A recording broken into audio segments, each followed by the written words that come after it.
Hi students, this is actually one of my favorite lessons to teach, so I hope that you're going to listen really well and I hope that this will be beneficial to you.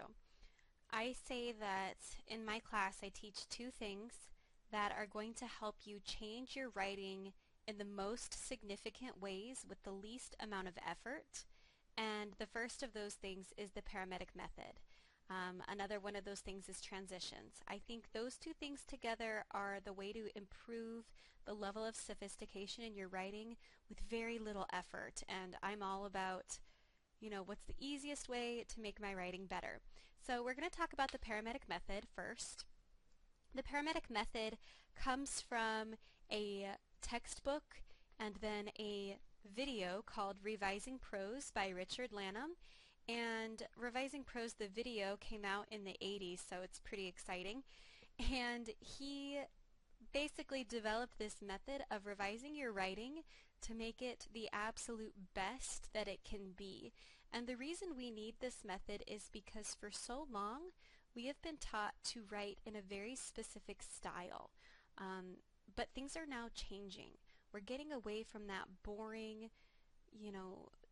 he calls it the noun style or the official style. We're getting away from that academic, detached style in favor of clear writing. You want your writing to be clear and to make sense, to be dynamic and engaging. That is what we want. And things are changing.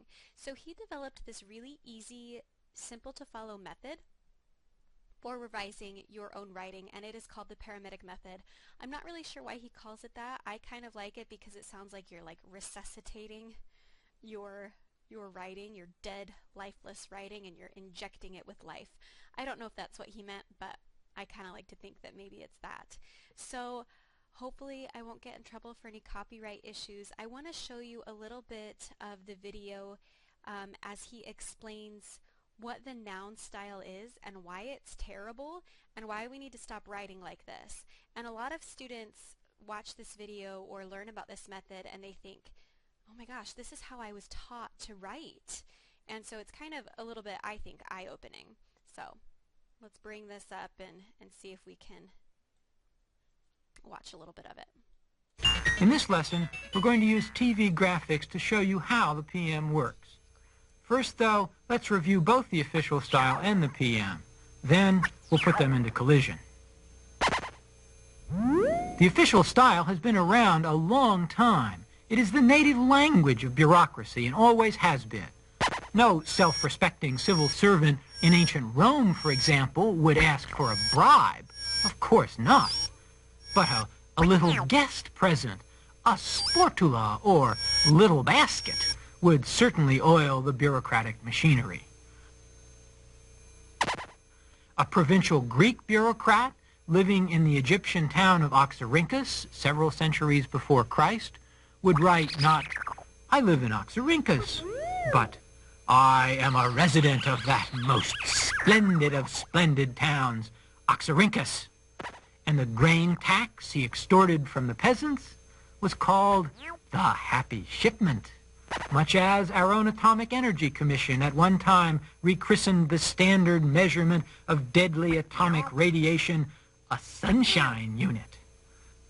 Such oily, nervy euphemism characterizes the official style from the beginning until yesterday's newspaper, which reports multimodal interface as a new name for a bus station with a bicycle rack, or reconstruction of community infrastructure for the repair of a cinder block wall. Bureaucrats are people who put a face on things. And for the official stylist, impersonality comes as naturally as fancy names for plain objects. Never say, "I think he's an idiot," or "I fired him," but rather, appropriate action was initiated on the basis of systematic discussion, indicating that the termination process would be appropriate. Now this is actually interesting in terms of the basis of our class theme, because when people speak in this official style, it's very detached and it's very objective. They're keeping people out of it. So that could, I don't know, I just want you to think about why this might be useful in politics and things like that, and why people use this kind of style of language. Instead of saying I fired him, you can see that it's all this passive voice. There's no responsibility to be taken here. And I do hope you're also enjoying these fantastic TV graphics. First, put everything in the passive voice. Not I decided, but it was decided by me. And then get the me out and let the action float in an impersonal construction. It was decided that. Above all, the official style is a noun style, emphasizing stasis, inaction, rather than action. The official writer makes all his natural verbs into nouns, and then uses a form of to be, the weakest, most lifeless, colorless verb, so as to give the sentence grammatical completeness. Now, students tend to like this type of writing because it has a very specific structure and it has a lot of words, so it really ups that word count in your longer paper. But Lanham is going to tell us why this is not a good type of writing to do. Thus, this sentence needs an active verb. Becomes, this sentence is in need of an active verb. He plays energetically becomes, there is a great deal of energy in his play. When you hide the action in a noun like this, you lose track of who is doing what to whom, or who is kicking who. Instead of Jim kicks Bill, you get, there is a kicking interaction between Jim and Bill. Okay, I feel like you're getting the point, so let's skip ahead a little bit here. That is built up from is plus strings of prepositional phrases. So this is what the official style is, and this is why it's bad. It doesn't say what's going on. It takes a long time to get going, and it has these strings of prepositional phrases. And the reason that's good is it's impersonal, and it takes a long time to say things, so it makes you sound very scientific and important. And Lanham is going to explain that when academic writing came about, they were looking for a style that would help them to do these things. So when they started writing scientific articles, they wanted to have special terminology, and they wanted people to know how smart they were and have it be concept based rather than, emotions or ideas. It's built on nouns, and it sounds scientific and interesting and fancy. I call it fancy, but we'll say, academic. So that's why research and scholarship turned to this type of writing.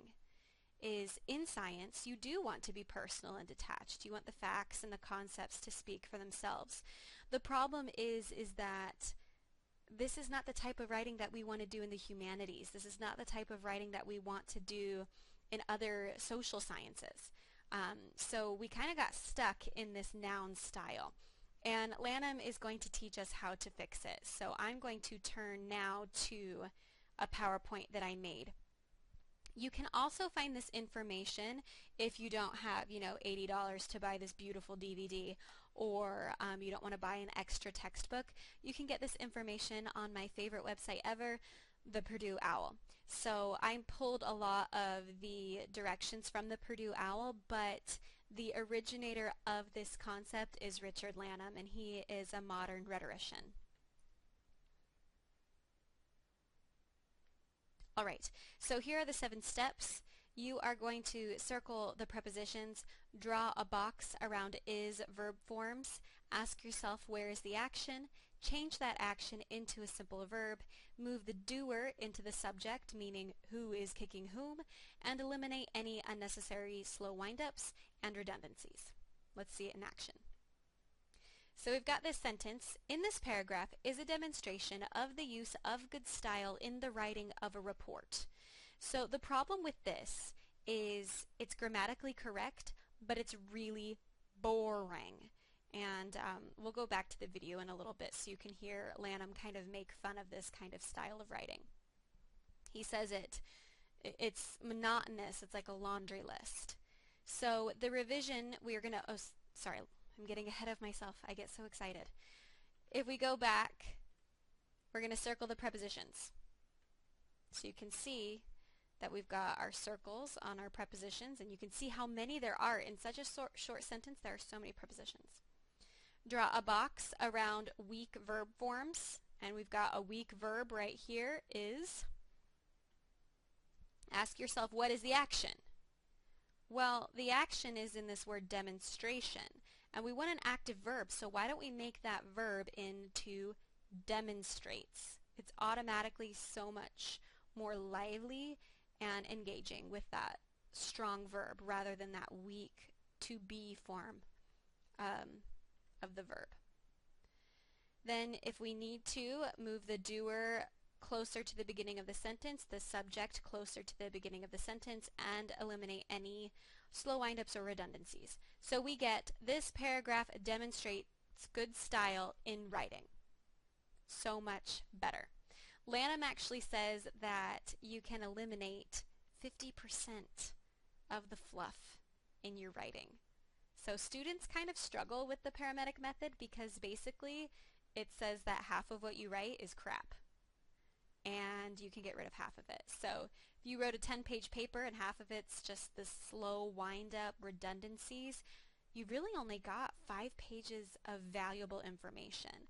So you want to make sure that you're getting rid of this stuff in your writing and really getting to the meat, the good ideas, the clarity, the engaging, life-filled parts of your writing, rather than all that fluffy junk. So there are some examples. You can pause and review these if you'd like. These are the ones that the Purdue Owl kind of provides. They're still pretty sciencey and confusing, but we can make them into something a lot more readable. So let's take the first one. The point I wish to make is that the employees working at this company are in need of a much better manager of their money. Becomes, we need a better money manager. You just want to say what you mean, okay? So let's go back to our video. Here are some examples from a recent sociobiology text. There is a good deal of circumstantial evidence in support of this scheme. First, the prepositions. Notice how the rhythm of the sentence immediately gets monotonous? I'll exaggerate the effect a little with my voice to underline it for you. There is a good deal of circumstantial evidence in support of this scheme. It sounds like a list. See what I mean? The sentence comes to look and sound like a laundry list. Now for step 2 of the Paramedic method. Find the is. Notice what a lame beginning the there is formula provides for a sentence. The perfect opening formula for a laundry list. Guaranteed monotony. There is a good deal of circumstantial evidence in support of this scheme. Da-da-dum, da-da-dum, and so on to slumberland. Once you choose the there is plus prepositional phrases formula, you are locked into this guaranteed monotony. How do you get out? Well, ask, rule 3 of the Paramedic method, who's kicking who? Obviously, the kicker is circumstantial evidence. Let's begin there. What is this evidence doing? Where is the action? Buried way down there in support, of course. We'll disinter it.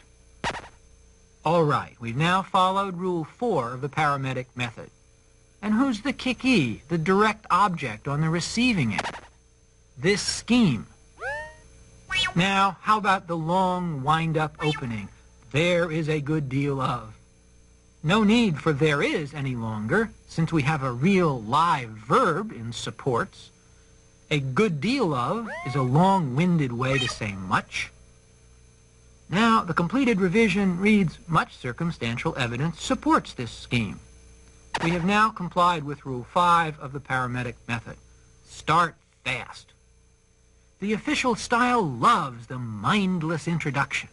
Here are some more slow wind-ups from the author of our specimen sentence. The mindless introduction does not really say anything. It amounts to a high-class version of uh, a fill-in grunt. So he's very dramatic, but basically he's saying get rid of the slow windups, the lard. And he actually calls it later on as he does all of these examples, he calls it a lard factor of 50% plus or minus 5. So like I said, half of our writing is this fluffy junk. So when you're writing your papers for this class from this point on out, I'm not expecting you to go back and revise every single sentence. That would be far too much. But as you start writing and you find yourself writing that, sophisticated version of or that long wind-up or those laundry lists, you can stop what you're doing and go back and immediately revise it. At the very least, I would go through and use the paramedic method on your introduction and your conclusion. You want to start and end with strength. If you get stuck in the middle of your paper and you just feel like it's not coming together, go back and do the paramedic method. You may discover that the reason you're using all of this fluffy language and this lard is because you don't actually know what it is you're trying to say. And that's when you need to go back and reevaluate what is the message that you're trying to get across to your audience.